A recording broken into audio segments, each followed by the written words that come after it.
GST விலக்கு, சொத்து வரி உயர்வை திரும்ப பெற வேண்டும் என்பன உள்ளிட்ட கோரிக்கைகளை வலியுறுத்தி சத்தியமங்கலத்தில் வியாபாரிகள் கடையடைப்பு போராட்டத்தில் ஈடுபட்டுள்ளனர்.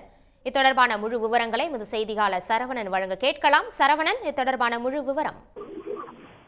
ஒன்றிய அரசின் 18% ஜிஎஸ்டி வரி விதிப்பு மற்றும் சொத்து வரி உயர்வு ஆகியவற்றை கண்டித்து ஈரோடு மாவட்டம் சத்தியமங்கல நகரப்பகுதியில் இன்று முழு கடையடைப்பு போராட்டம் நடைபெற்று வருகிறது. அனைத்து வியாபாரிகள் சங்கம் மற்றும் அனைத்து வணிகர் சங்கம் ஆகிய இரு சங்கங்களின் சார்பாக அழைப்பு விடுக்கப்பட்டிருந்த இந்த முழு கடையடைப்பு போராட்டத்தில் சுமார் ஆயிரக்கணக்கான கடைகள் முழு அளவில் அடைக்கப்பட்டுள்ளன.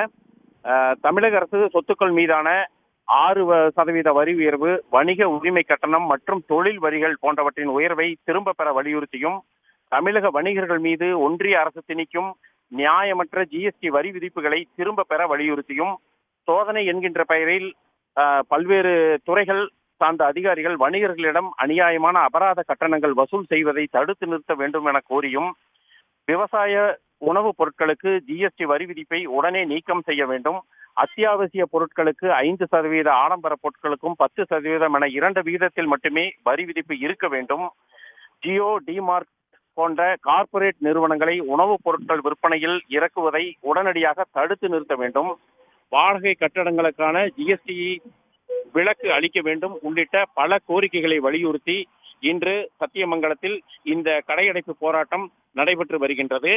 இதில் சத்தியமங்கலம் நகை வியாபாரிகள், ஜவுளிக்கடை உரிமையாளர்கள், ஹோட்டல் உரிமையாளர்கள் சங்கம், பழக்கடை உரிமையாளர்கள், தொழிற்சங்கம், தினசரி மார்க்கெட் காய்கறி வியாபாரிகள் சங்கம், நகராட்சி கடை வியாபாரிகள் சங்கம், தமிழ்நாடு சவர தொழிலாளர்கள் சங்கம் உள்ளிட்ட 10க்கும் மேற்பட்ட சங்கத்தினர் ஆதரவு தெரிவித்து இந்த கடையடைப்பு போராட்டத்தில் கலந்து கொண்டுள்ளனர்.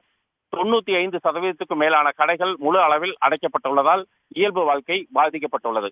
உடனுக்குடன் செய்திகளை தெரிந்து கொள்ள சன் நியூஸ் பெல் ஐகானை கிளிக் பண்ணுங்க.